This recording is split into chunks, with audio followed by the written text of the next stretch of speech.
Emmanuel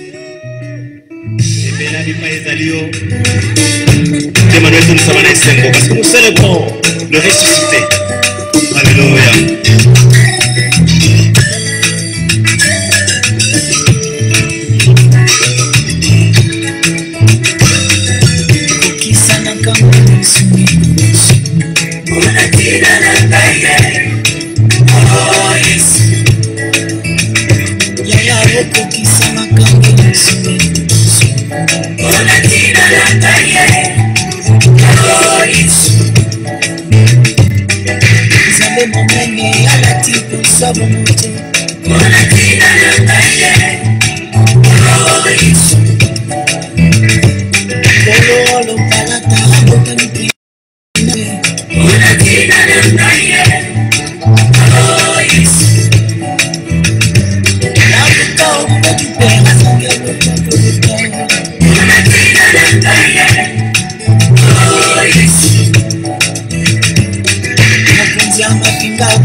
Voilà, bonjour, bonsoir à tous les amis d'Anglo-Congo, tous les frères et sœurs.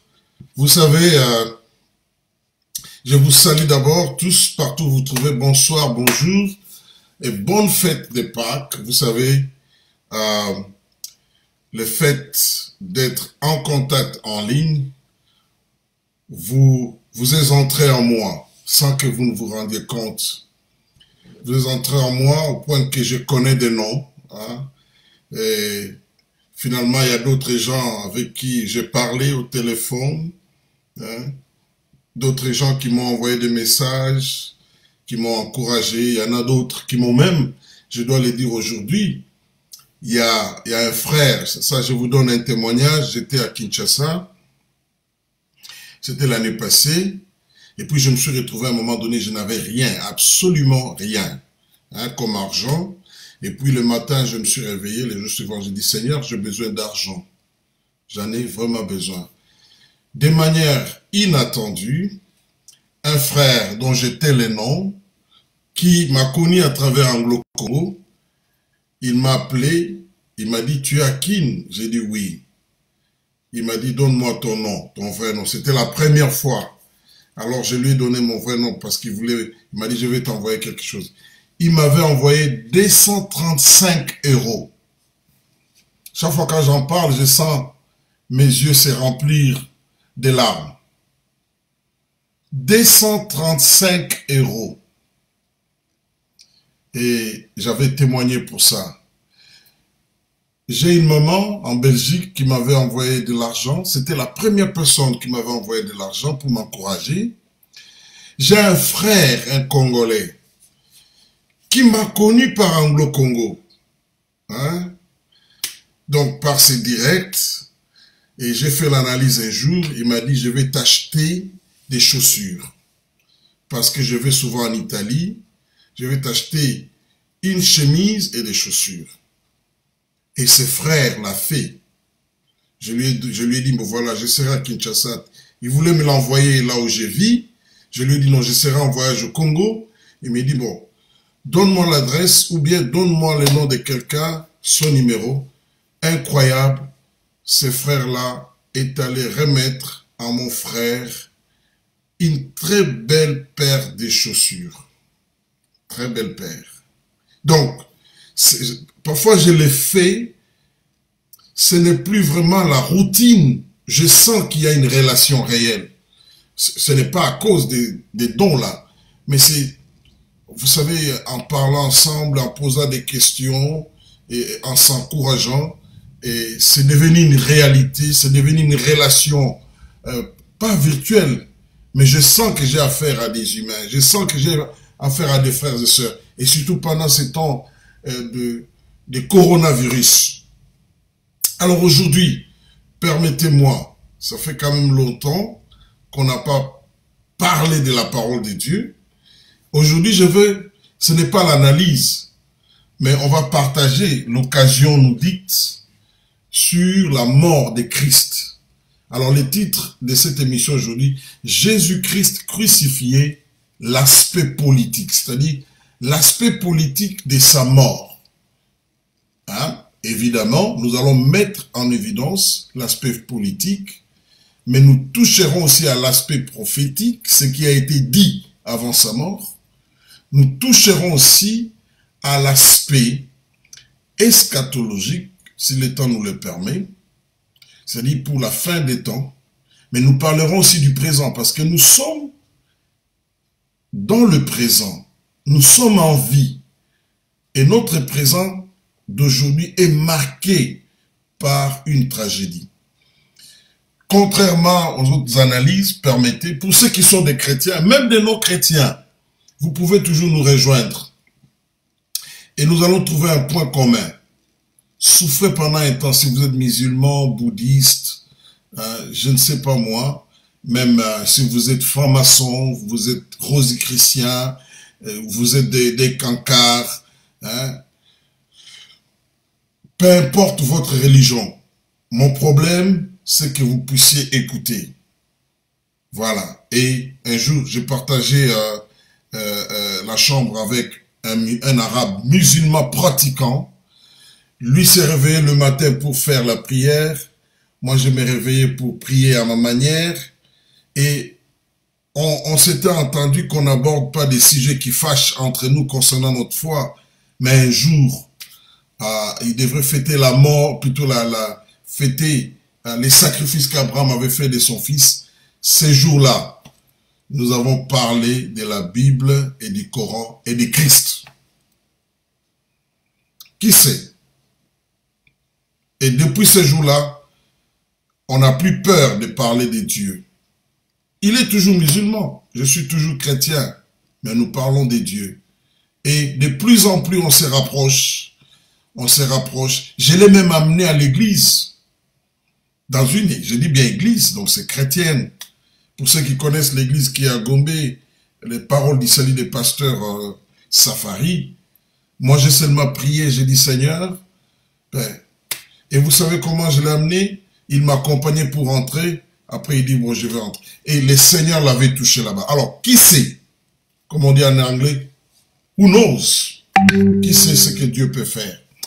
Alors très rapidement, permettez que je prie aujourd'hui. Père, je te rends grâce, éternel Jéhovah, pour ces moments, pour les bien-aimés qui sont branchés. Tu les connais personnellement dans les détails. Et tu les as même connus avant, Seigneur, que quiconque ne les connaisse autant que moi. Tu connais le nombre de nos cheveux. Tu connais la circonstance de tout un chacun. Tu connais les attentes de tout un chacun. Tu connais, Seigneur, le projet de tout un chacun. Tu connais la foi de tout un chacun. Tu connais ce dont nous avons besoin sur le plan spirituel. Ma prière qu'au travers de ces messages ce soir, Seigneur, que ton Esprit Saint parle. Moi, je suis né de la femme, je suis faible, mais par la vertu du Saint-Esprit. C'est lui qui te sonde dans tes profondeurs, qu'il puise, Seigneur, le mystère et qu'il les traduise dans nos cœurs. Et nous bénissons ces moments, nous déclarons que l'ennemi n'aura pas sa part. Que celui qui vient perturber, celui qui vient tordre les paroles, celui qui vient donner des mauvaises interprétations, nous lui interdisons de s'interférer. Et nous taisons toute parole, toute pensée, tout préjugé qui ne cadre pas avec ta parole. Au nom tout-puissant de Jésus-Christ, nous avons ainsi prié et tout le monde dit Amen en faisant les j'aime et les likes. Voilà, rapidement, nous allons lire le texte de Luc 23. Luc 23. Je n'ai pas donné de verset. Ça sera un peu une longue lecture, mais entrecoupée par des pensées que Dieu va nous donner. Je parle Jésus-Christ crucifié, l'aspect politique. Nous allons lire Luc 23. Nous sommes dans la version, je crois que c'est Louis II, oui. Alors, faisons lecture. Ils s'élevèrent et ils conduisirent Jésus devant Pilate. Ils se mirent à l'accuser, disant, « Nous avons trouvé cet homme, excitant notre nation à la révolte, empêchant de payer le tribut, donc taxe, à César, qui est l'empereur romain, et se disant lui-même, Christ roi. » C'est très important, parce que Christ n'a pas été crucifié pour rien. La crucifixion était une punition qui était réservée aux gens qui avaient fait quelque chose de mauvais. Et nous allons en parler un peu. Qui généralement était crucifié? Alors, il fallait l'accuser. L'accuser auprès de qui? Auprès de l'autorité romaine qui avait conquis Israël. Et qui dirigeait Israël sur le plan politique et administratif selon les modèles romains, selon la loi romaine, selon les systèmes romains. Et ils l'amenèrent auprès de qui? C'était auprès de Pilate, 3e verset. Pilate l'interrogea en ces termes. « Es-tu le roi des Juifs ?» Jésus lui répondit, « Tu l'as dit. » Pilate dit aux principaux sacrificateurs à la foule, « Je ne trouve rien de coupable en cet homme. » Quand vous lisez comme ça, vous avez l'impression que Pilate et Jésus n'ont eu que cette brève conversation où Pilate lui pose une question et Jésus répond et après il dit il est innocent. Non. Dans la réalité, Pilate lui avait posé beaucoup de questions sur base de l'accusation qu'on avait faite contre Jésus. Ici, on dit quoi? Quand vous rentrez au deuxième verset, on dit, on l'a accusé de quoi? Il excitait les hommes, donc la nation, à la révolte. À la révolte contre qui? Contre le pouvoir d'occupation, le pouvoir romain. autrement dit, contre César. Et il empêchait les gens à payer la taxe à César. Et il se disait lui-même qu'il est le roi, qu'il est lui-même Christ et roi. Donc le Messie qui était envoyé pour libérer Israël dans leur entendement du joug romain, de la domination romaine. Et lui-même se disait roi. C'est-à-dire quelqu'un qui ne reconnaît pas le règne du César. C'était une accusation purement politique. Donc, en fait, les religieux, les leaders religieux ont trouvé des motifs politiques pour opposer Christ, le présenter comme un rebelle au système politique établi.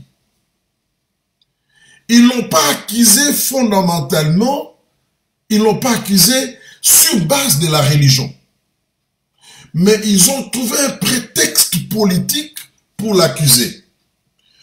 Pour que le pouvoir romain en soit furieux, trouve en lui une menace politique et que pour le pouvoir romain puisse le punir. Et il savait comment les Romains punissaient ceux qui se révoltaient contre le système romain. Il savait qu'il allait être crucifié. Alors quand Pilate l'a interrogé, il lui a posé beaucoup de questions sur base de l'accusation. Mais ici, l'auteur ne prend que « Es-tu le roi des Juifs ?» Parce qu'en fait, ce qui choquait plus les Juifs, c'était le fait que Christ s'appelait le roi des Juifs. Cela avait une signification dans leur culture, dans leur histoire, dans les promesses qu'ils avaient reçues de Dieu. Dire qu'il était le roi des Juifs, dire qu'il était le Christ, le Messie, ça voulait dire qu'il est le libérateur, qu'ils attendaient depuis très longtemps. Ils étaient choqués sur le plan religieux, mais ils l'ont plus accusé en utilisant des prétextes politiques. Continuons la lecture. Pilate dit aux principaux sacrificateurs et à la foule. Ils étaient venus avec la foule, c'était un événement. Je ne trouve rien de coupable en cet homme.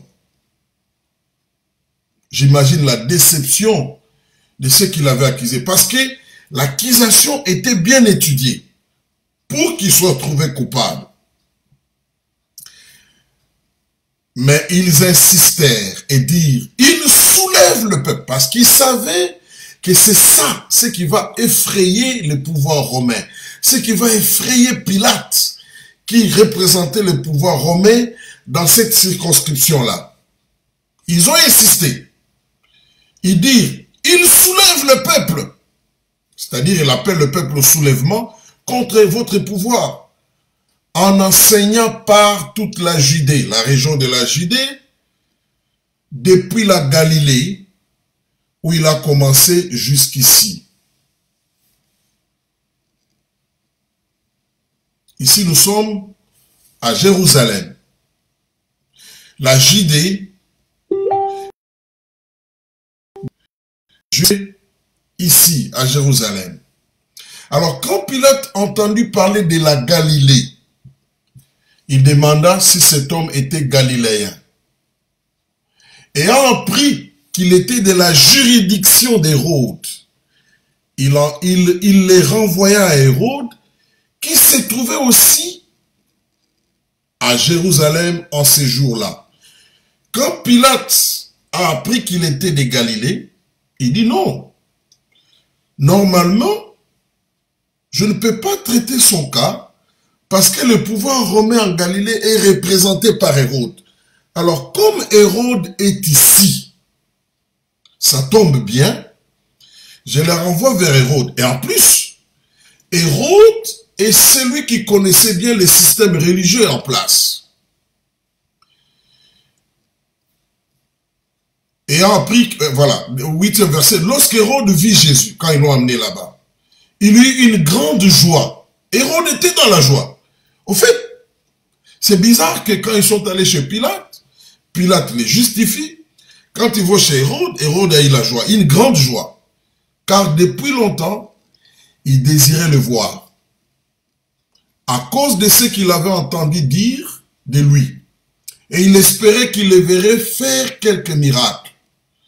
Donc, même Hérode avait une bonne opinion de Christ. Et lui aussi espérait les rencontrer parce qu'il avait entendu de bonnes choses à son sujet, c'est-à-dire quelqu'un qui fait des miracles. Mais malheureusement, cette fois-ci, on l'amène comme un coupable. On vient pour l'accuser. Il lui adressa beaucoup de questions, mais Jésus ne lui répondit rien.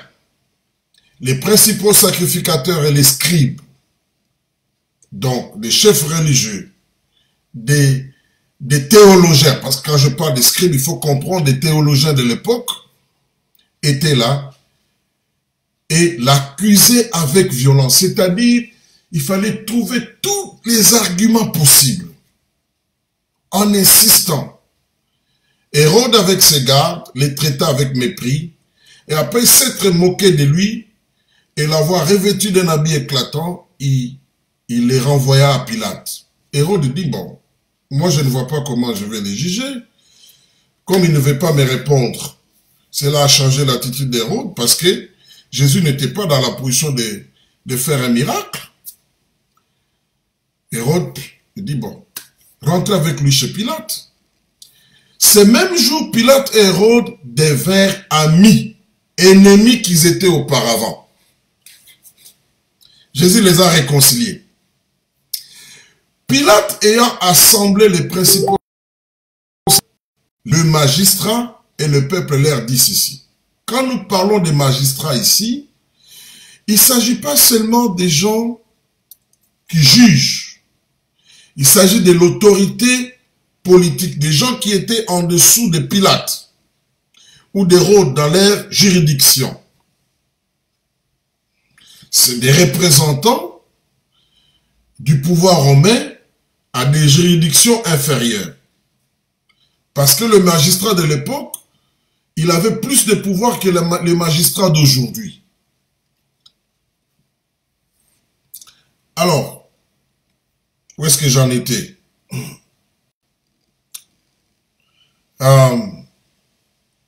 Vous m'avez amené cet homme. Comme ça, c'est Pilate qui parle. Pilate ayant assemblé les principaux sacrificateurs, les magistrats et le peuple leur dit. Donc vous voyez, d'une part, il y a les religieux, il y a les magistrats et le peuple. Il dit, vous m'avez amené cet homme.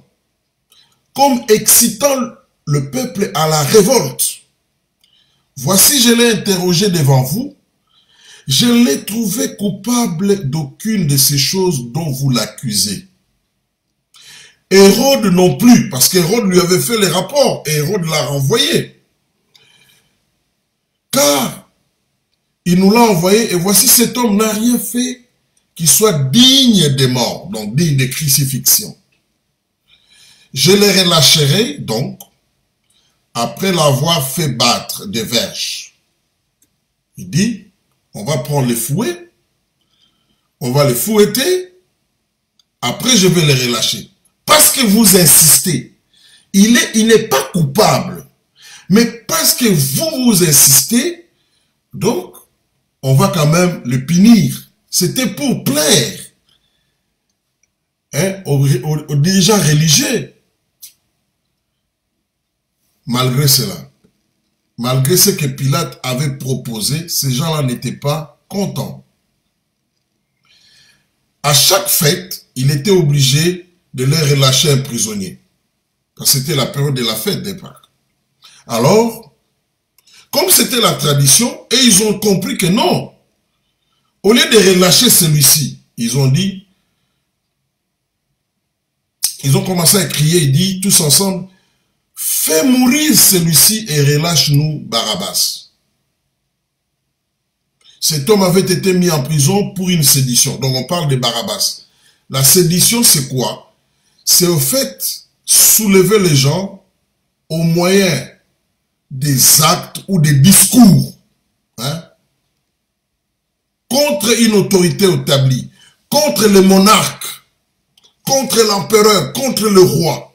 Quelqu'un qui est respecté, quelqu'un qui est craint, quelqu'un que l'on considère comme un dieu. Alors vous venez soulever le peuple contre cette personne-là et son autorité, son système.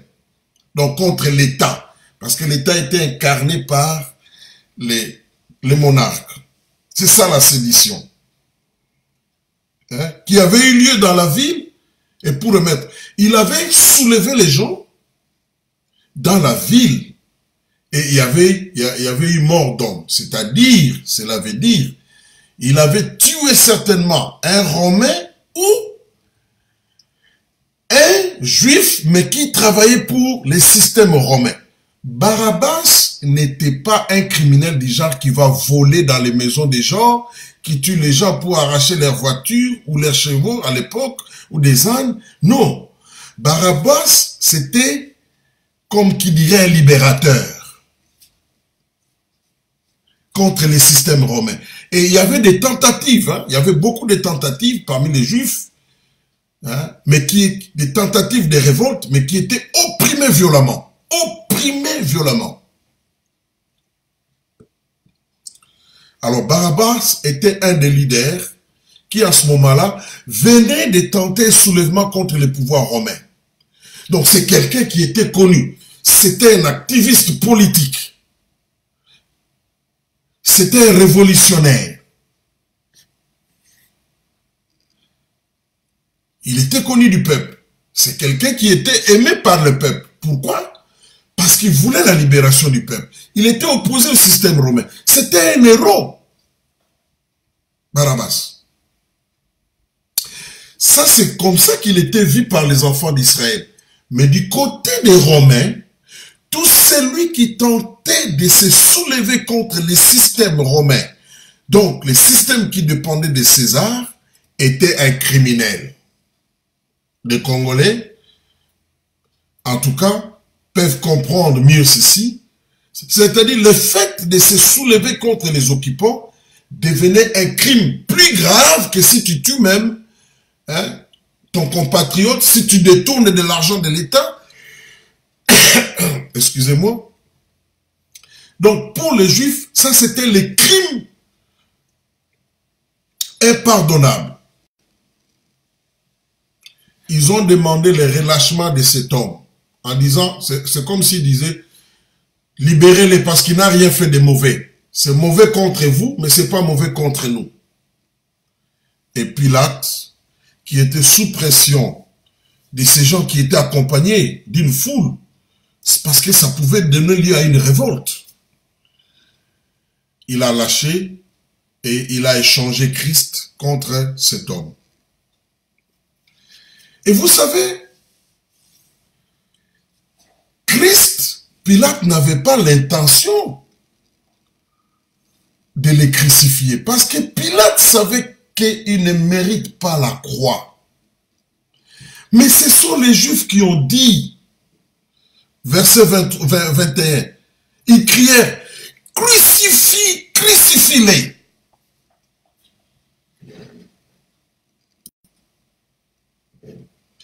La proposition de crucifier Christ n'est pas venue du système romain. Ce sont ses frères et sœurs juifs qui ont crié crucifix. Donc la foule qui était déjà manipulée par ses leaders. Et je dois vous dire que pour les dirigeants religieux, c'était un grand succès qu'ils arrivent à tourner la foule contre Christ. Parce que Christ était tellement populaire, il avait fait des miracles extraordinaires qu'aucun prophète dans l'histoire d'Israël n'avait jamais accompli. Aucun. Il y avait des moments, ils cherchaient à l'attaquer, mais ils avaient peur de la foule. Quand vous lisez dans les évangiles. Quand il est entré à Jérusalem, son dernier voyage qui l'a conduit à ses procès, ils avaient essayé d'empêcher les gens de l'accueillir en triomphe. Mais ils n'ont pas pu. Tellement que Christ était populaire, adulé par la foule. Alors qu'eux arrivent à retourner la foule contre lui. Et que la foule soit de leur côté, c'est-à-dire sur le plan politique. Ils avaient fait un grand travail de marketing politique, de propagande, pour retourner les gens contre Christ. Christ était devenu impopulaire, même vis-à-vis de ses propres disciples. Je suis en train de parler de la mort de Christ, mais je mets en évidence comment Dieu a utilisé la dynamique politique de l'époque pour accomplir ce que le prophète avait annoncé avant. Pour donner la substance à l'acte qu'avait posé Abraham en sacrifiant son fils, en l'amenant à l'autel. L'agneau qui était immolé finalement à la place d'Isaac. Ça prédisait cet acte. Voilà comment pour l'accomplissement de tout cela, ce qu'avait annoncé Ésaïe, la mort de Christ, Dieu va utiliser les mondes politiques et les mondes religieux pour accomplir cela. Donc, Pilate s'est retrouvé dans la position où c'est la foule qui met la pression sur lui, c'est la foule qui dit il faut les crucifier. C'est le contexte politique de ce que nous sommes en train de célébrer. C'est pour cela que j'ai toujours dit que si quelqu'un ne comprend pas que Dieu utilise l'aspect politique tout le temps et le plus souvent pour accomplir ses desseins sur la terre, cette personne-là ne peut pas prétendre comprendre les voies de Dieu, comprendre la Bible. Lisez la Bible attentivement. Quelle est l'histoire qu'il y a dans la Bible? L'histoire dominante dans la Bible, quand l'homme regarde ça par rapport à l'homme, c'est l'amour. Mais par rapport au diable et à Dieu, c'est quoi? C'est un conflit politique. Parce qu'il y a eu un conflit politique dans les cieux. Parce que quelqu'un a voulu faire un coup d'État. C'est la dispute du pouvoir. Quelqu'un a envié le pouvoir établi. Et vous savez, le diable, autant que Dieu, le diable est un politicien, Dieu l'est aussi. J'ai le courage de vous le dire. Dieu l'est aussi. Ici, entre guillemets, ne prenez pas, quand je parle de ça, ne voyez pas les mauvais politiciens que vous voyez. Les mauvais politiciens que vous connaissez, collez-les au diable. Ils représentent les diables. Les bons politiciens, ceux qui travaillent pour l'intérêt du peuple, pour le bien-être du peuple, collez-les à l'image de Dieu, même si ça ne va pas correspondre exactement. Les diables étaient très proches de Dieu. Les diables étaient fameux, glorieux, parmi les anges qui étaient très proches de Dieu. Le diable est parvenu à convaincre d'autres anges que Dieu était un mauvais leader et que s'il lui prenait le pouvoir, il ferait mieux que Dieu. Il a convaincu plusieurs anges.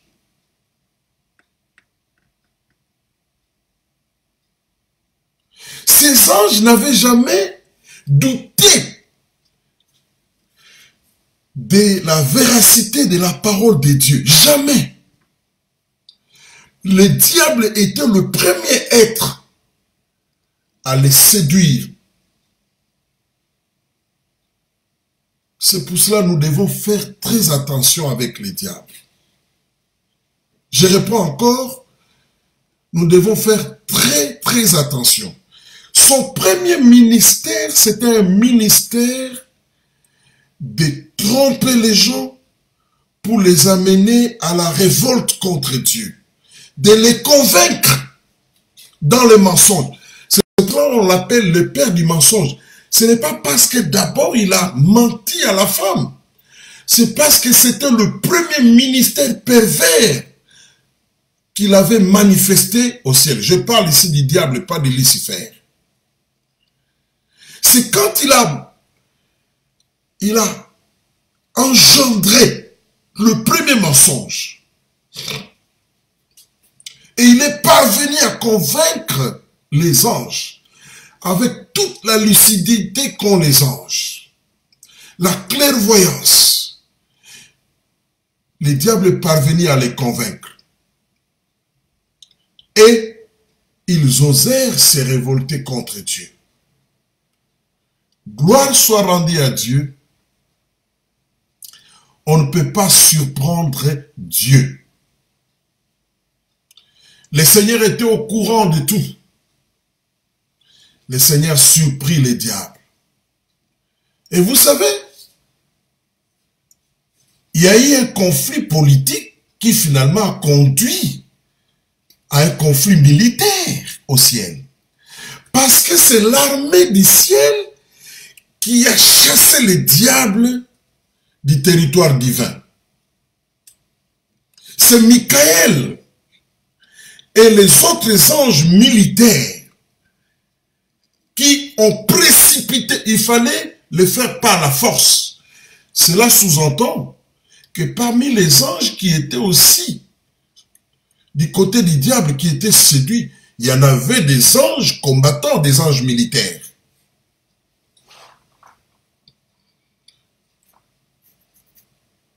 C'était une vraie rébellion. Il a commencé son royaume là-bas au ciel.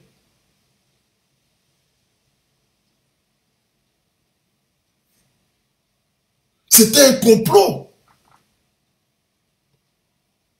de haut niveau. Et c'est comme ça que ce royaume va quitter les hauteurs le plus élevé pour descendre vers le bas. Ce n'est pas seulement sur le plan, c'est pas vraiment seulement plus le plan géographique, donc en tenant compte de l'espace physique, mais c'est sur le plan spirituel.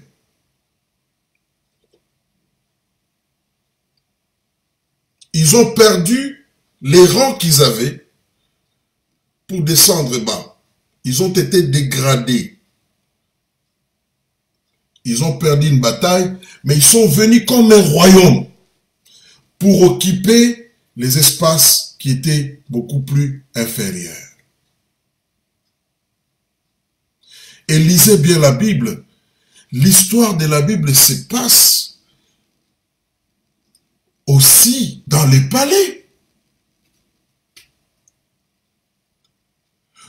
Au niveau, dans la cour des rois.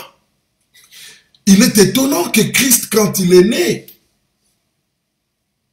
quand les mages sont venus, qui étaient des grands dignitaires, le premier à être alerté, c'est le roi Hérode. La première réunion en Israël, la toute première, avant même que les mages n'arrivent à Bethléem, une réunion s'est tenue. C'était une réunion politico-religieuse. Je n'ai pas le temps aujourd'hui. Quand vous allez en Apocalypse, vous allez voir que et les anges, et les vieillards, et tous les êtres célestes sont en train de venir faire allégeance politique à Christ. Au centre, c'était le pouvoir. Et c'est étonnant que dans la scène que nous avons de Pâques,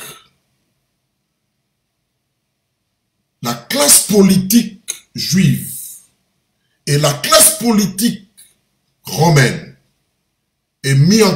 sont mises en contribution pour que la plus grande promesse que Dieu ait faite à l'humanité après sa chute s'accomplisse.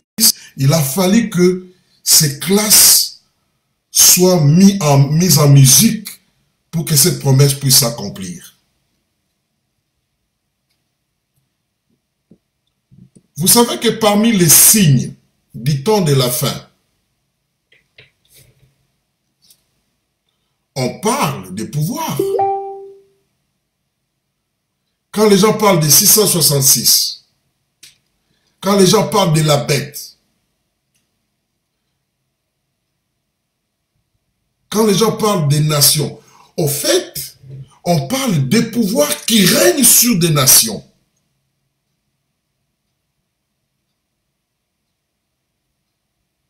Les chrétiens d'aujourd'hui, qui ne tiennent pas compte du contexte politique de son temps, ne pourra pas faire une bonne lecture de ce qui est prophétique. Il ne pourra pas comprendre l'eschatologie ou le temps de la fin.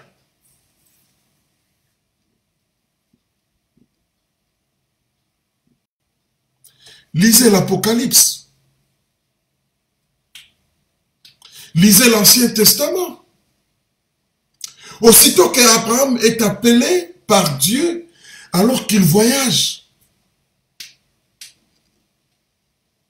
Abraham entre en contact directement avec un roi. Il dit à sa femme, je connais, tu es très jolie, ce roi aura besoin de toi. Écoute, s'il dit ceci, toi tu vas répondre comme ça. Le premier à connaître les dieux qui avaient appelé Abraham, c'était un roi. Le roi l'a menacé pour lui dire, pourquoi tu as touché à la femme de mon prophète?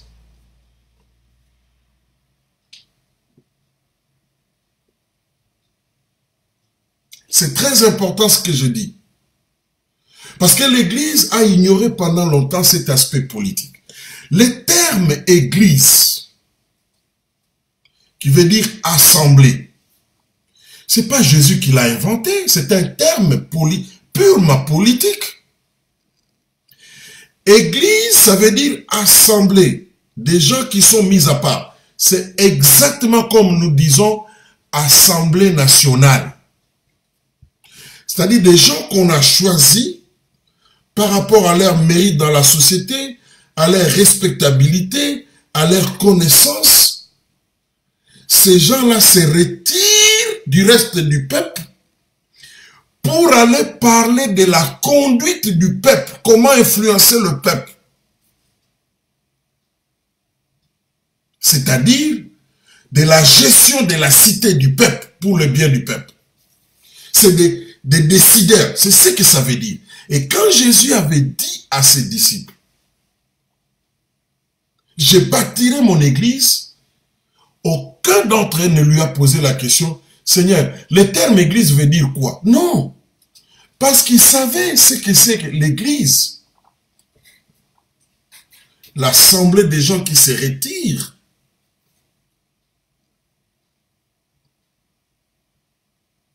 Jésus lui-même, il est roi. En fait, ça veut dire, Ésaïe dit, la domination reposera sur son épaule. Dans le vrai terme, ça veut dire le gouvernement. Donc le pouvoir de gouverner, le leadership, reposera sur son épaule.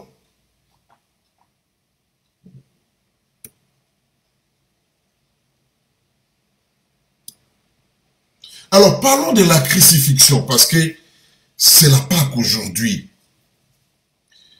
Vous savez, Dieu il est merveilleux. Il est le maître des temps et des circonstances. Quand Ésaïe prophétise, il dit, hein, les châtiments qui nous donnent la paix est tombé sur lui. Et constatez, Ésaïe était un prophète, il était en train d'annoncer des choses qui arriveront 7 siècles plus tard. Lui-même, Ésaïe n'a pas vécu cela, mais il parle dans le passé. C'est comme si ces châtiments-là étaient déjà tombés sur Christ et ils ont eu la paix. J'aime ça. En fait, ça c'est une autre dimension, c'est la vraie même dimension de la prophétie. C'est ce que nous appelons la destinée, c'est-à-dire quoi? Avant que tu ne sois né, Dieu a déjà fait des choses jusqu'à la fin de ta vie. Mais non, si Dieu prend les prophètes, il amène jusqu'à la fin de ta vie, les prophètes regardent ta vie dans le passé, ils voient ta naissance, c'est comme si elle a déjà eu lieu, ils voient tout ce que tu vas faire, c'est le passé parce que lui il est en avance, le Seigneur l'a amené à l'avance. C'est comme un match qu'on a déjà visionné. Et Dieu avait amené Ésaïe dans cette dimension-là. Il a pris 700 ans avant, il a fait courir avant pour que Ésaïe voie la vie de Christ. Donc il lui a donné l'avance du temps. Ésaïe maintenant en regardant, il ne parle plus du futur. Parce que la position où il se trouve, il ne peut que parler du passé. Je ne sais pas si je me fais comprendre. Ta vie, quand toi tu dis, Seigneur, mon futur, c'est un futur pour toi. Mais en réalité, ta vie, c'est un passé. C'est quelque chose qui a déjà eu lieu, qui a déjà été écrit. Alors toi, tu viens seulement, quand les gens te voient là, ils te voient dans le passé qu'ils appellent présent. Je vais vous raconter une histoire. Je n'ai jamais partagé mes expériences personnelles. Je vais vous dire une chose. Pendant que je parle ici, je prends en témoin quelqu'un à qui j'avais dit une chose. J'étais à Kinshasa. Je dors un jour, je vois, il y a des mois passés, je dis bien des mois, ça doit être au mois de juillet, je vis Kamere arrêté. Vital Kamere. Il y a quelqu'un qui m'écoute, il sait, je lui avais dit ça. J'ai vu Vital Kamere arrêté.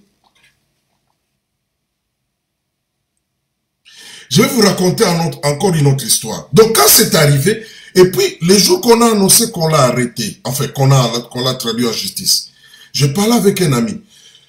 Sur le plan humain, je commence à me dire, mais c'est pas possible, est-ce qu'on va l'arrêter vraiment? Est-ce que...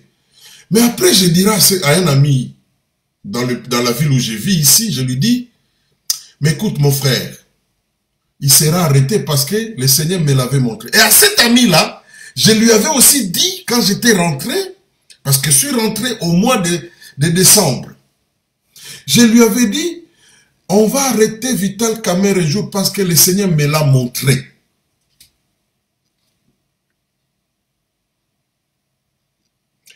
Avant que je ne vienne dans cette ville ici, j'étais dans un pays d'Afrique australe. 6 mois avant, Dieu va me montrer, je suis quelque part, un lieu où je n'ai jamais été, parce que je n'ai jamais été là. Je me vois, j'étais le seul noir à cet endroit-là. Et que j'étais on descendait d'un bus avec des blancs, mais il y avait un couple à côté de moi, et puis on a commencé à nous donner des chambres. On leur a donné la chambre, je crois c'était, oui, on leur a donné la chambre 11, on me donnera moi la chambre 13. Et puis quand je regarde à la fenêtre, je vois une plage où il y avait beaucoup de gens, tous des blancs. Je vois la mer là-bas, l'océan. C'était une image comme une réalité. Et quand je me suis réveillé, j'ai senti que bon, c'est comme si j'étais quelque part. Mais je dis bon, 6 mois plus tard, mes frères, j'arrive dans cette ville. Mon premier emploi, j'étais parti voir un frère qui travaillait pour les catholiques. Il s'occupait des gens qui étaient venus avec le visa humanitaire pour les installer. Alors, pendant que j'étais parti le voir, vers la fin, juste avant qu'il ne termine de travailler, son téléphone portable a sonné. Il a pris le téléphone. Il parle, il dit en anglais à la dame, non, je ne peux pas aller là-bas parce que j'ai un autre travail. Maintenant, la dame lui dit, moi je n'écoutais que les paroles de cet ami-là. La dame lui dit, mais est-ce que tu ne peux pas nous trouver quelqu'un d'autre qui parle français? Il dit, non, je n'ai personne d'autre. Si c'est pour demain, c'est impossible. Si vous m'avez dit avant, je pouvais trouver quelqu'un. Après, il dit à la dame, attention, non, attends, j'ai quelqu'un ici. Il me pose la question. Mais est-ce que tu peux traduire pour des touristes? Tu peux être leur guide et interprète. Des touristes français qui vont venir ici. J'ai dit, oui, je peux faire ça. On me passe le téléphone, je parle avec la dame. La dame me dit, ton anglais est bon. Demain à 7 h, là nous sommes vers 15 h, 15h30 d'ailleurs. Demain à 7 h du matin, viens à tel endroit. Comme je ne connaissais pas encore la ville, parce que j'avais à peine 1 mois dans cette ville. L'ami là m'a dit, toi viens seulement le matin. Non, et quand nous allons sortir, je vais te montrer là où on viendra, et tu vas les rencontrer. Et je te donnerai le numéro de bus que tu dois prendre qui va te déposer juste à côté. Je rentre chez moi, j'informe mon épouse. Je dis voilà, j'ai trouvé un boulot, très bien. On m'avait payé, en tout cas, c'était un bon salaire. On devrait faire 3 jours et demi. 6h30, j'étais à cet endroit-là. 7h moins le quart, le bus est arrivé avec des touristes, ceux qui étaient venus de l'étranger, mais d'autres touristes, c'est-à-dire des gens qui habitent ici, étaient là, qui voulaient aller visiter ces différents sites-là. Alors, la dame là sort, celle avec qui j'avais parlé au téléphone, elle m'identifie et dit, est-ce que c'est toi telle personne? J'ai dit, oui, c'est moi. Il dit, bon, voilà ce que tu vas faire. Il me présente au couple là. Il dit, il nous introduit, je parle avec le couple en français. Ces Français-là disent, ah, merci, il parle très bien français. Alors, il dit, bon, tu vas t'asseoir à côté de ce couple. Pendant que le chauffeur sera en train de parler, toi, tu seras là pour interpréter. Tu seras avec eux.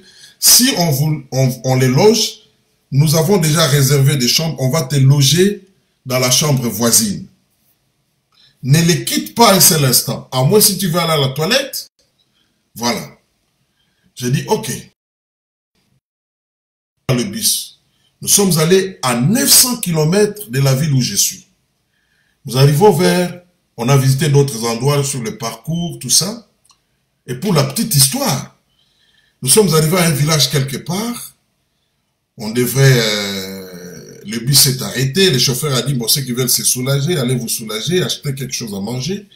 Quand je suis sorti du bus, tous ces villages-là sont sortis pour me regarder parce que j'étais le seul noir. Et je suis allé à la toilette, j'ai fait le petit besoin, je suis rentré, j'ai acheté à manger. Et ils ont formé un petit cercle, des petits cercles. Et quand j'ai passé, je pouvais les entendre dire en anglais, ah non, c'était un noir américain. Et puis, j'ai entendu un autre qui a dit, ah, ça fait à peu près 50 ans qu'un noir n'a pas mis ses pieds ici. Bon, je ne voulais même pas les regarder. Je suis monté dans le bus. Quand je me suis mis, tout le bus a constaté que tous les regards étaient tournés vers moi. Et le chauffeur dira, il fait une blague, il dit, nous avons une star noire ici et tout le village est en train de les regarder. Alors, quand le chauffeur a démarré, je les ai salués de loin. Ils ont crié, tout ça. Alors, Bref, l'histoire, nous sommes arrivés maintenant au dernier site, la destination. C'était le soir, c'était vers 19 heures. Nous descendons du bus. Hein, on est entré, chaque fois quand vous descendez, on vous dit, bon, vous allez, prenez vos valises, allez dans, on vous pose la question, quel nom vous donnez. Bon, allez dans telle chambre, chambre numéro telle. Jusque-là, j'ai oublié ce que le Seigneur m'avait montré 6 mois avant en Afrique. Je n'ai aucune idée. Maintenant, quand nous descendons du bus,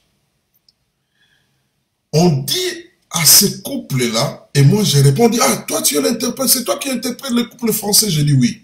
On dit, bon voilà, le couple sera dans la chambre 15 et 11, toi tu seras dans la chambre 13 à côté d'eux. Quand il a dit ça, directement, ça a déclenché ce que Dieu m'avait montré. C'est-à-dire, quand il a dit, ils seront dans la chambre 11, avant qu'il ne dise 13, moi-même j'ai dit, je serai dans la chambre 13. Mais à ce moment-là, je ne vois pas où est l'océan, il n'y a rien, je ne vois rien. Je vais déposer ma valise, je me mets à genoux, je prie un peu, parce qu'après, je devrais venir les prendre pour que nous allions au restaurant, manger, donc avoir le dîner, causer et ensuite venir dormir. Jusque-là, je ne vois pas l'océan, je ne vois rien. Je ne vois pas la plage. Je m'endors parce qu'on était fatigué. Je me réveille vers 6 heures. Je prie un peu. Et puis, je médite. J'ouvre la Bible, je médite un peu. Quand j'ouvre la fenêtre, j'éteins la lumière, j'ouvre la fenêtre, je vois la plage. Bien-aimé, Dieu est fidèle. Je vois la plage et je vois effectivement beaucoup de gens en train de faire la marche, beaucoup, sur la plage. J'ai dit, waouh, c'est ça l'endroit. Tous les songes m'est revenu et je suis sorti pour rejoindre ceux qui étaient à la plage là-bas. J'ai commencé à faire le tour, en train de prier, de louer Dieu. J'ai dit, tu es vraiment fidèle. Tu savais 6 mois passés. Dis-moi, pour moi, c'est 6 mois, mais pour Dieu, certainement avant même que je ne sois né. J'ai dit, tu savais que moi, je serais ici. Un endroit perdu. Ça s'appelle Mankimaya. Bon, si vous tapez sur Google, là, vous allez découvrir c'est dans quel pays. Alors, j'ai fait mon travail. Et puis, je suis rentré. Pendant que j'étais là, j'ai appelé quand même mon épouse, je lui ai dit, tu sais quoi? Tu te souviens d'un songe, je t'avais... Elle s'est souvenue, je dis, bon voilà, ça s'est réalisé aujourd'hui. Donc ce sont là les genres de choses que Ésaïe avait vues, c'est-à-dire, il parle du futur, un futur lointain, comme c'est du passé. Parce que sur le plan spirituel, le passé en réalité, le présent et le futur, ça n'a pas de sens.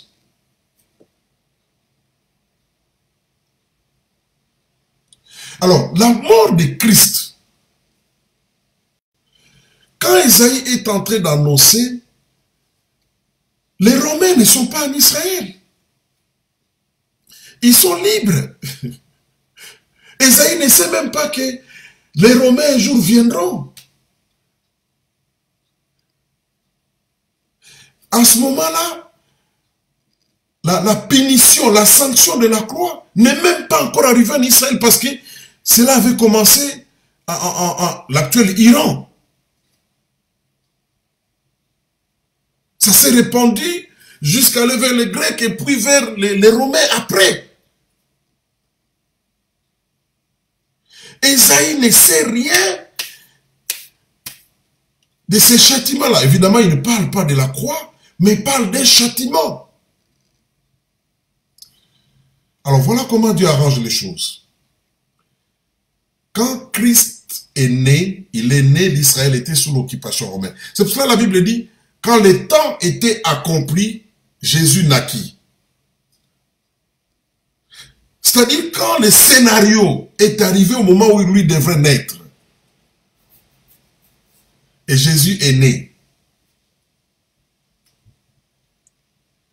Maintenant, la crucifixion était réservée à qui?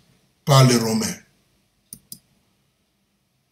Sous les Romains, pendant l'Empire romain, la crucifixion était principalement réservée aux traîtres. Traîtres par rapport à qui? Des gens qui trahissaient le système romain. Une fois encore, vous comprenez que ça a trait à la politique. Aux militaires déserteurs, ou bien aux fonctionnaires déserteurs. C'est-à-dire, on vous envoie, Keneko Kongola Pako va récolter la taxe au Congo Limbongo au Kimi. Ou bien, au Kimi na Yobo au Salamsala. Aux étrangers qui se comportaient mal, qui ne respectaient pas les us et coutumes des Romains. Et aux ennemis méprisés, des gens qu'on avait conquis, mais qui avaient fait mal aux Romains, c'est à ceux-là. Et aux armées captives, aux esclaves, et aux délinquants le plus violents et aux coupables de haute trahison. Délinquants ici, ce sont les gens, c'est celui qui viole la loi.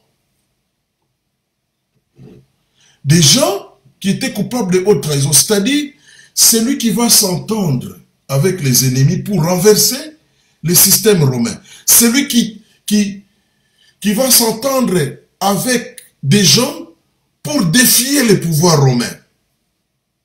Vous comprenez le contexte politique de la mort de Christ?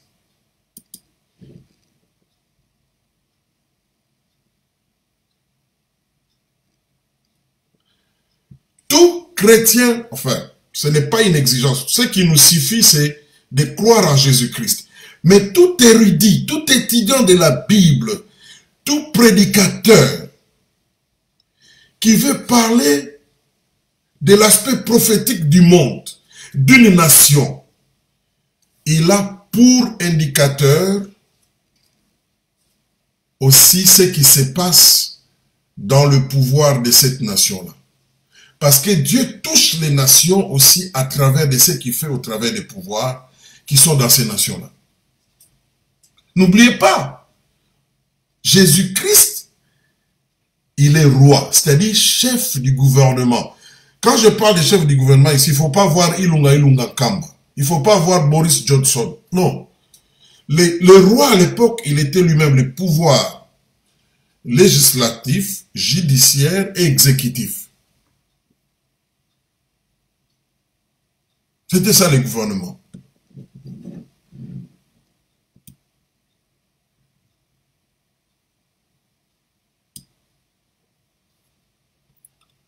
C'est comme ça que Christ a été amené à la croix. Et vous savez, l'un des dirigeants politico-religieux dira, qu'est-ce qu'ils avaient dit? Crucifions-les pour que la nation soit sauvée.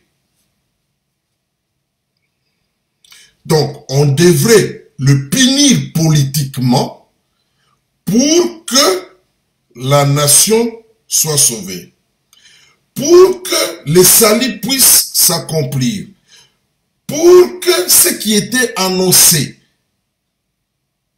pour que l'ombre des choses, parce que ça c'est l'objet même, pour que l'acte qu'avait posé Abraham en mettant son fils à la croix, sur l'autel, et après prendre l'agneau et le poser là-bas, pour que cela puisse s'accomplir. La croix, même après la mort de Christ, n'était pas le symbole des chrétiens. Parce que c'était quelque chose de honteux. Chez les Romains, très rarement on crucifiait un Romain. C'était réservé aux Romains qui a trahi, c'est-à-dire, et puis ça se faisait toujours en public. Pourquoi? Pour dissuader tous ceux qui pouvaient avoir l'intention de se soulever un jour. C'était quelque chose de bien réfléchi. Il ne fallait pas que celui qui est crucifié meure en un seul instant.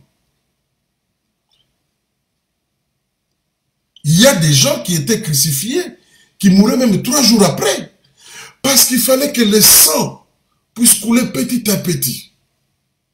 Petit à petit, goutte par goutte.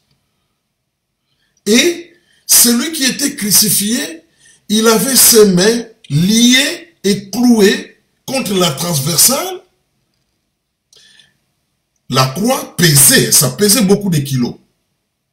Et le reste du corps était attaché à ce qui était vertical. Donc, ton corps est soumis à la loi de la pesanteur. Mais ce sont les clous qui te retiennent. Oh, quelle douleur! Mais c'était aussi la punition la plus abjecte. C'était au fait un processus de déshumanisation. Bazo longolayo moto. On t'enlève la dignité humaine. Le fait que les Romains se moquaient de lui, le fait que les autres, c'était la pratique. Celui qui était crucifié, on devrait se moquer de lui. C'est-à-dire amener la honte sur la personne. Parce que tout être humain est né avec une dignité. Avec un sens yasoni. Sens yasoni est si lié, c'est que bon motonaye est comme aussi là.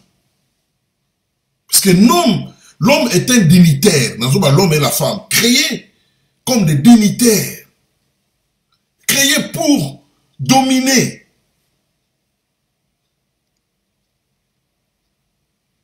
C'est pour cela, à cause de la honte de l'opprobre, quelqu'un peut se tuer.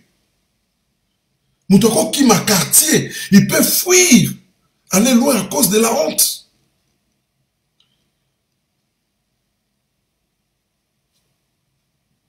Donc, tout était réuni pour que, quand on te regarde, on n'a pas envie. On veut amener les autres, que tu n'aies pas envie, que les gens n'aient pas envie de faire comme celui qui est crucifié. Parce que le résultat, on va te déshumaniser. Tu vas souffrir physiquement, tu vas souffrir moralement, psychologiquement. C'était ça, la crucifixion. Et ces jours-là, quand on a amené Christ, les 2 autres criminels n'étaient pas dans la honte. Parce que tous les regards des gens étaient sur Christ. On ne se moquait pas des autres, on se moquait de lui. Au point que l'autre criminel eut le courage même de se moquer de lui.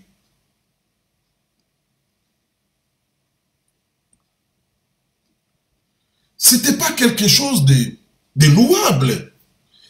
Même quand nous disons que Pierre l'avait renié.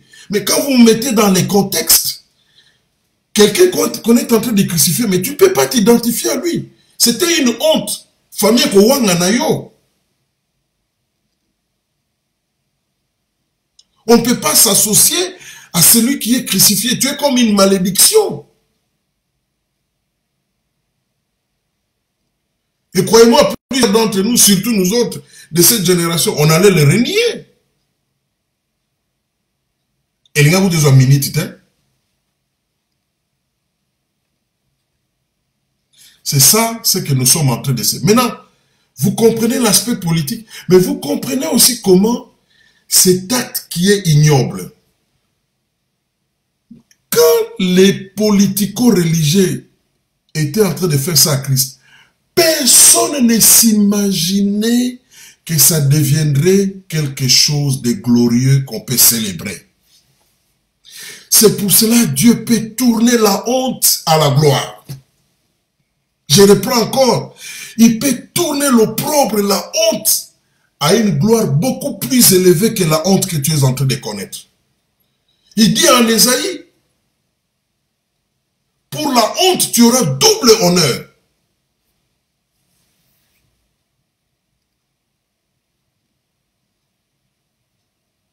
Aujourd'hui, nous sommes en train de célébrer cela.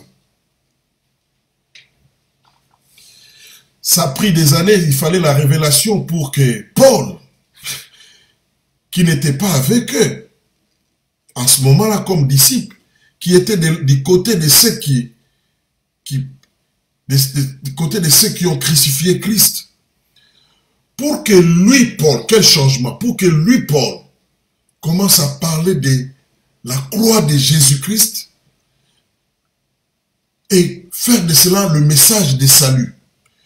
Chez les Juifs, c'est un scandale.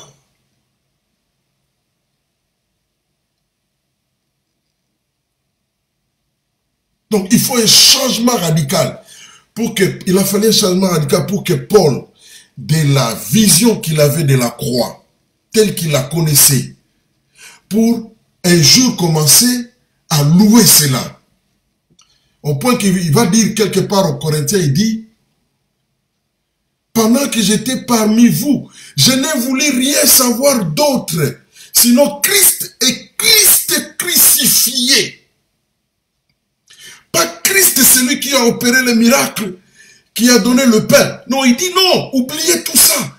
Christ crucifié. Dans d'autres versions en anglais, il dit, pendant que j'étais parmi vous, je n'ai parlé d'autre chose que Christ crucifié.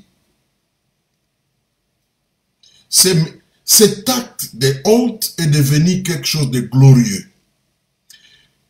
Je termine en disant, qu'est-ce qui est honteux aujourd'hui? Et là, je me souviens quand les gens commençaient à prêcher cet évangile dans les rues, dans le bus, quand le mouvement de réveil est venu au Congo, c'était une honte. Hein? C'était une honte. Je vous dis, c'était... Les lois passaient, mais les pionniers, c'était une honte. Surtout quand tu es jeune. Ils sauté au Bénin.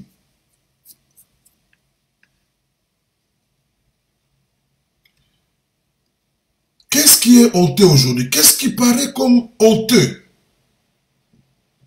Mais tu sais que tu fais ça parce que Dieu veut. Je vais te dire qu'un jour, ça sera célébré. Ça deviendra l'objet des chansons. C'est pour cela que j'aime la chanson « Moi Nanampate ». Et on va terminer avec cette chanson-là. Les jours qu'on l'ait crucifié, on n'a pas chanté ça. On s'est moqué de lui. Mais Dieu a tourné les moqueries des années plus tard, des siècles plus tard. Et jusqu'au retour de Christ, il sera toujours célébré. Toujours. Que le monde le veuille, qu'il ne le veuille pas. Que les pasteurs fassent du bien. Que des pasteurs aventuriers aussi fassent du mal. Que des pasteurs appelés par Dieu parce qu'ils sont humains, qui soient tombés, qu'il y ait des scandales, ça ne va jamais entacher et effacer totalement la gloire de Christ. La Bible dit, si vous connaissiez l'espérance de la gloire qui est attachée à votre appel, faites attention aux choses que vous voyez, le la maseki, hein, quand les gens prient, toi tu as l'impression que parce que quand on prie là, quand tu regardes les gens prier, hein, même quand je vois parfois les gens des théâtres imiter quand les gens prient en langue. Un jour je vous parlerai de ce que c'est le parler en langue. Si tu comprends cela, mais ça paraît ridicule, hein. Ça paraît ridicule. Je parle de vrai parler en langue. Même le premier jour qu'il y a eu ce phénomène-là, ceux qui sont venus, qu'est-ce qu'ils disaient? Ils sont ivres, ils se moquaient d'eux.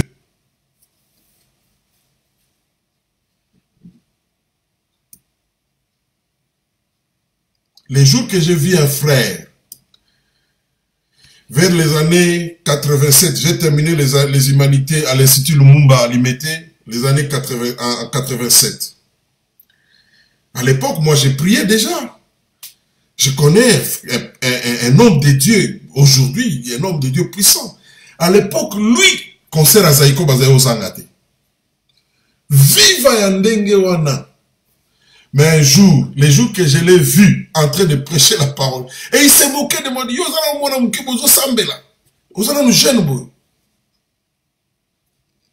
un jour, vous savez ce qu'il m'a dit un jour? Ah, yo monara loin, déjà Tawana. Allez, On va terminer avec moi dans l'empathé. J'aimerais que... J'aime bien ces cantiques et ça tombe à pic. Parce qu'aujourd'hui, nous célébrons le mois dans l'empathé en question, qui est Jésus-Christ. J'aimerais que tu chantes cela en te souvenant de l'œuvre de la croix. C'est l'acte le plus excellent que Dieu ait posé pour les hommes. C'est la mort de Christ à la croix. Il n'y a pas d'évangile sans le message de la croix. Je suis désolé, je reprends encore. C'est pour cela que les gens ne voient pas la puissance de Dieu. La Bible dit ceci. L'évangile, c'est la puissance de Dieu pour ceux qui croient. C'est-à-dire, il faut d'abord que ce soit l'évangile. Et quand tu crois à cela, c'est alors que tu verras la puissance de Dieu. Mais si ce n'est pas l'évangile, c'est un autre message, tu ne verras pas la puissance de Dieu. L'évangile, c'est la puissance de Dieu pour ceux qui croient. Donc, il y a des gens qui croient, mais ce qu'ils croient là, ce n'est pas l'évangile. Ils ne peuvent pas voir la puissance de Dieu. La puissance de Dieu se dégage quand on croit à l'évangile, le vrai.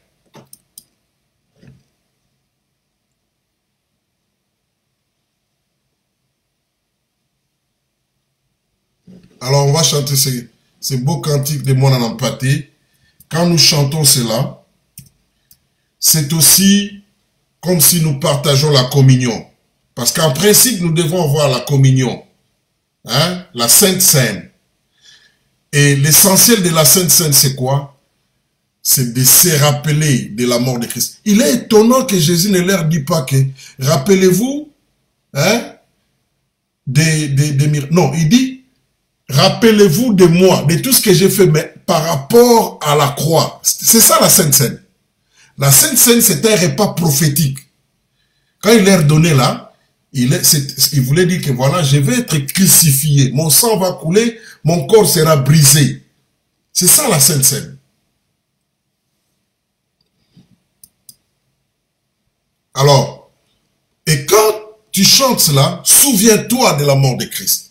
Souviens-toi, dis-moi de ce que Dieu vient de nous dire maintenant. Et si tu as un problème, pendant que ces cantiques qu'a chanté nos frères de Gaël, hein, les cantiques qu'ils ont chantés et que moi j'aime bien, moi n'en empathé, mon kondia basoda, ba betiye na basoda. Lui, il est le chef, le commandant suprême de l'armée céleste. Mais basoda mon kili ba betiye. Il a une couronne glorieuse. Quand il apparaît, toutes les petites couronnes, les autres êtres là viennent déposer devant sa couronne. Mais Banatie Oyanzoube, à cause de toi. Bien-aimé, Dieu ne va jamais exprimer l'amour d'une autre façon plus meilleure que ce qu'il a fait par cet acte horrible de la croix. Horrible aux yeux humains, mais un acte excellent, où il a offert de plus meilleur. Et rien qu'à cause de ça, tu dois toujours, même si tu n'as pas un sujet pour être reconnaissant, dis toujours, Seigneur, merci pour l'œuvre de la croix. Merci Jésus. Merci Père, pour avoir envoyé Jésus-Christ. Merci Jésus pour avoir accepté, parce que ce n'était pas facile. Quand il priait, il a dit, éloigne cette coupe. Après, il a dit, la coupe dont il parlait, c'est de ces châtiments à la croix. Porter les péchés. Nos péchés, tes infirmités, ta maladie. Et quand tu crois à cela, la malédiction tombe. La délivrance, tout revient à la foi à l'évangile. L'évangile, c'est la puissance de Dieu pour ceux qui croient. Allez, on va écouter ces cantiques. Je vous aime bien. Na lingibino mingi. Emmanuel Tounsamane Sengo, parce que nous célébrons le ressuscité. Alléluia. Et si tu n'as jamais donné ta vie en Christ, Moi, je l'ai fait dans une foule à la place Sainte-Thérèse. C'est l'occasion que tu donnes ta vie en Christ pendant que ces cantiques chantent. Tu n'as qu'à faire une petite prière. Mais Dieu est sensible beaucoup plus à la foi de notre cœur que nous traduisons par nos paroles. En disant, Seigneur, Jésus, viens dans ma vie. Je suis pécheur. Viens et sois Seigneur de ma vie. Viens dans ma vie. Pardonne ma vie. Conduis-moi. Je crois que tu es mort à la croix pour mes péchés. Je crois que tu es ressuscité d'entre les morts. Aussi simple que ça. Tu n'as pas besoin de connaître beaucoup de versets. Tu peux le faire dans ta langue de préférence. Et le ciel va t'écouter. Et ta vie va changer sur la terre et pour toute l'éternité. Donc, nous allons écouter ces cantiques et on va s'arrêter là. Dieu voulant, peut-être que je vais faire une analyse 20 minutes, une analyse politique 20 minutes après, si le temps nous le permet. Mais je vous aime bien, je vous bénis. Je déclare que écoutez très bien, que vous ne serez point atteints par Covid. De la même façon, si vous croyez en Christ, vous croyez, vous dites, Seigneur, je crois à la vertu du sang de l'agneau, comme les enfants d'Israël. L'ange de la mort passera. Il passera. Il verra et il dira non, ici on a déjà payé, quelqu'un est déjà mort. L'agneau est déjà mort à la place des habitants de cette maison. Nous les chrétiens, Christ est déjà mort. À moins que Dieu ait destiné que nous puissions mourir à cette occasion. Sinon, je le déclare, vous ne mourrez pas. Parce que si l'ange avait peur du sang de l'agneau, qui est l'ombre du sang de Christ, il aura plus peur des sang du vrai Jésus-Christ. Allez, écoutons les cantiques. Emmanuel Toumsamana Esengo, parce que nous célébrons le ressuscité. Alléluia. Comment? Merci Aziz, bonne fête de Pâques à nous.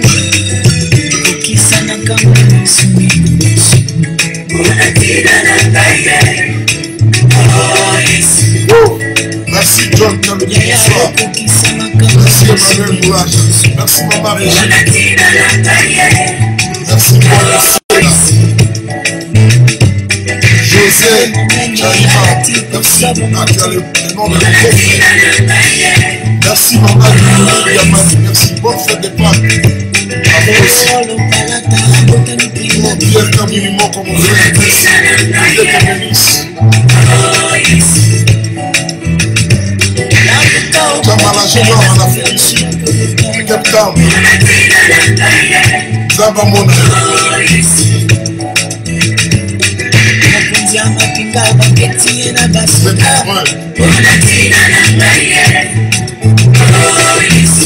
Aziz mon frère, que la miséricorde de Dieu soit avec toi.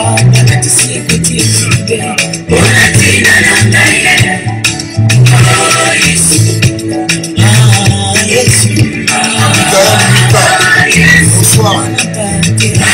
Le Seigneur te garde.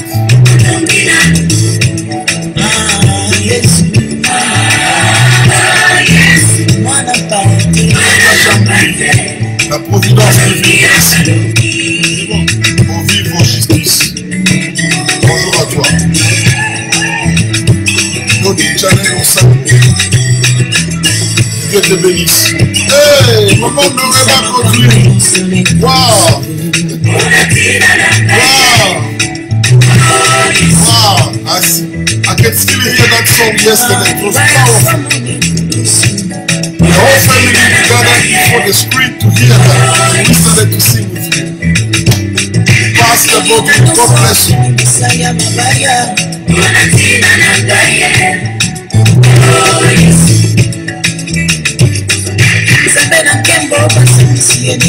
Merci Jean-Claude. Dieu te réconforte réellement.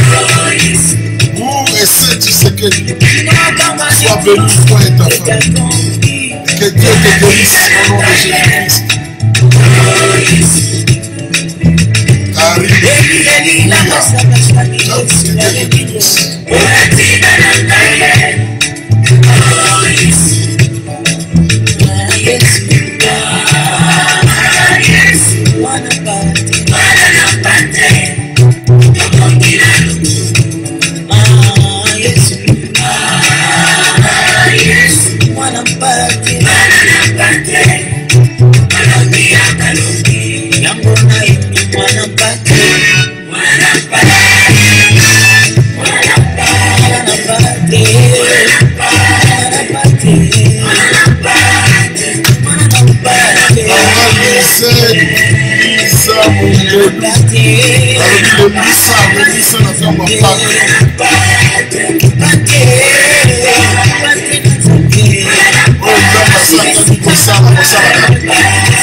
Alors que Dieu vous bénisse, je vous laisse là, peut-être nous aurons l'analyse politique dans les 10-15 minutes qui suivent.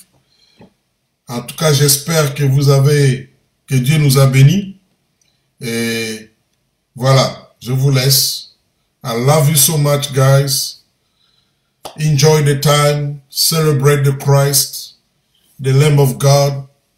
Réjouissez-vous de ce temps ici. Célébrez Jésus-Christ, l'agneau de Dieu, l'agneau parfait. Alléluia. Bye bye.